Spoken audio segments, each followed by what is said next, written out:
C'est en champion olympique que les Bleus du volley ont pris leur quartier cette semaine à Belfort. Les regards tournés vers l'Euro qui débute dans quelques jours et forcément encore un peu à Tokyo, terre de leur exploit il y a 3 semaines. Pour ma part, et c'est le cas aussi des autres, on est parti en vacances direct après.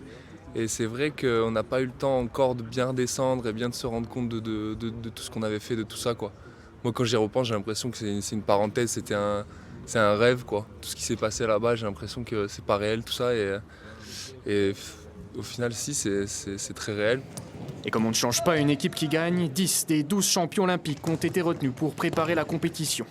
Les cadres sont bien là, tout comme la star de l'équipe, Erwin Ngapet, véritable étendard du volley tricolore.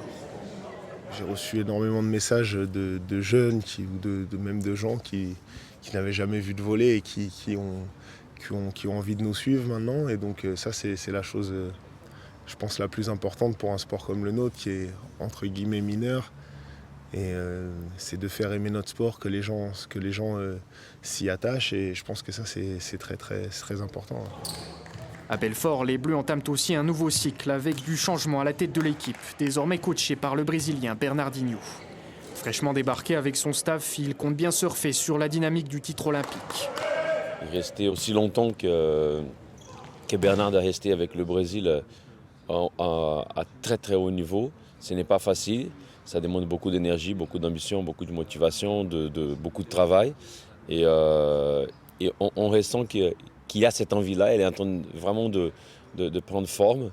Et on espère que ça va marcher. L'équipe de France disputera un dernier match amical à Belfort ce vendredi. Elle s'envolera ensuite pour la Pologne avec un objectif, finir sur le toit de l'Europe après avoir gravi l'Olympe.